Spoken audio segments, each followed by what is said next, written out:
Damien, good to see you again. How are you? Yeah, good to see you again. You've already heard all my answers, so. Trust me, I've got plenty more to ask you, my friend.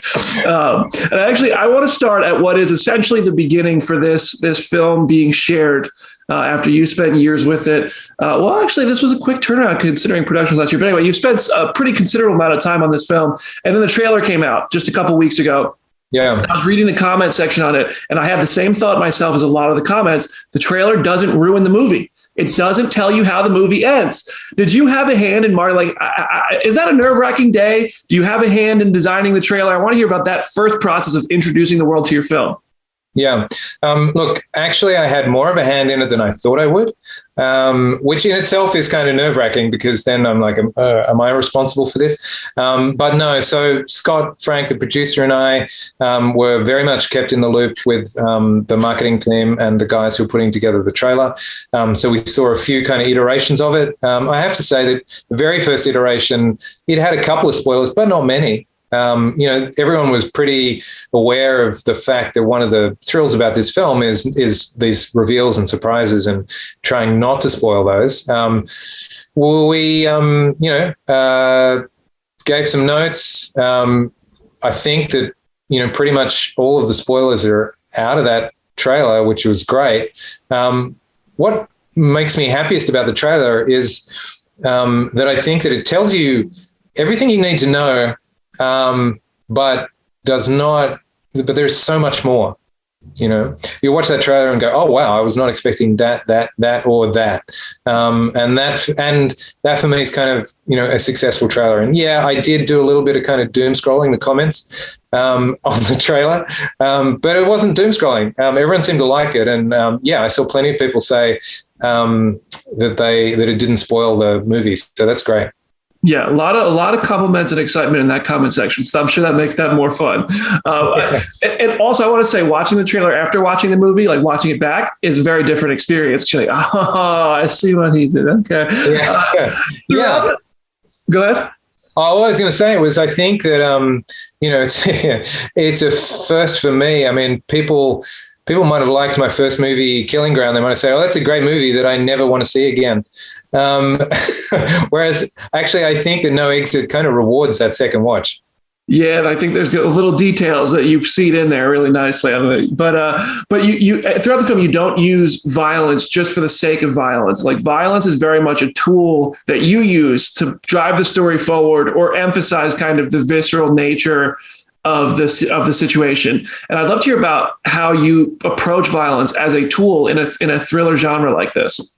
Yeah, well, I think the key for me was that the film feel realistic overall. We're going to play it for real. It's going to feel very experiential. We're going to see a lot of it from Darby's kind of point of view, and I think that then has a consequence when you're thinking about the violence. If the violence is going to feel real and not like kind of movie violence, then it's going to land with a kind of impact. And for me, then that tells me, or gets me thinking about, how am I going to show that? How much am I going to show? What am I going to leave it up to the audience's imagination?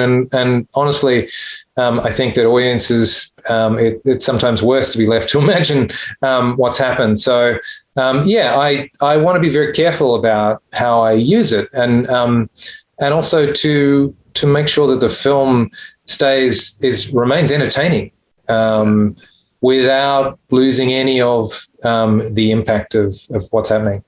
Yeah, I find it interesting that you mentioned the violence is sometimes worse when it's left up to the imagination. I think, isn't that like a Hitchcock?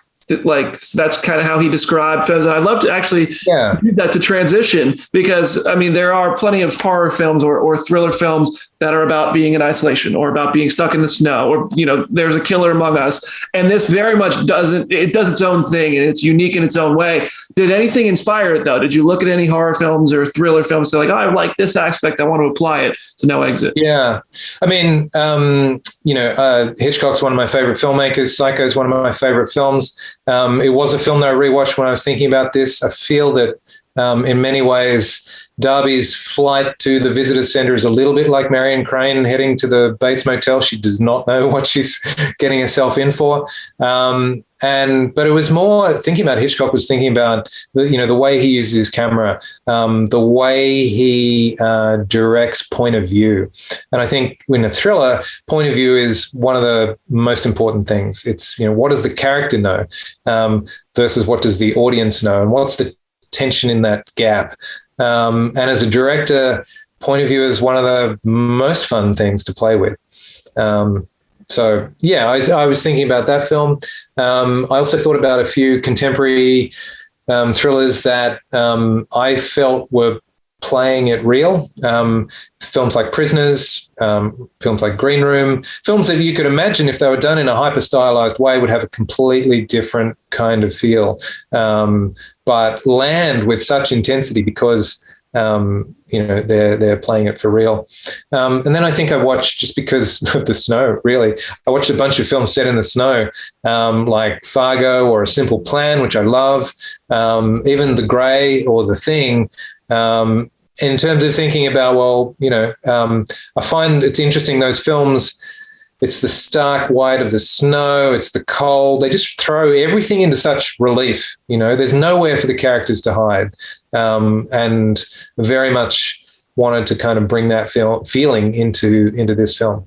Yeah, that whole, it's just as dangerous if you leave as if you stay. So yeah, you got to just stay. I loved your, because we're entering the streaming era where big films and like properties like No Exit, which is a novel that got optioned into a film, are going to Hulu. And I love to hear about the experience of making a movie for streaming where maybe you don't have to worry about like MPAA or just like the kind of freedom and liberty that came with that, and that experience in general. Yeah, look, I'm so excited that this film is coming out on the streamer and available for everyone to watch around the world at the same time. It's incredible. Like, it's an amazing opportunity to get people to see the film. My first feature, Killing Ground, had a theatrical release in the US and various territories, including Australia, after a trip around the festival circuit, and then eventually it came to a streamer or came out on video or didn't. It's a long kind of slow process to get the film out, particularly a smaller film, in a traditional kind of release pattern. The idea that everyone can see it at once, it's amazing. Also, just the reach of studios like Disney and 20th Century and Hulu and Disney Plus internationally it's incredible. Well, Damien, I could talk with you all day about it, but I got to let you get to the next one. Thank you so much for talking. It sounds like you guys had a blast on this. I'm happy for you guys. I'm thrilled to be supporting you on this release. Thanks, Brandon. I really appreciate it. And thank you for hosting the press conference earlier.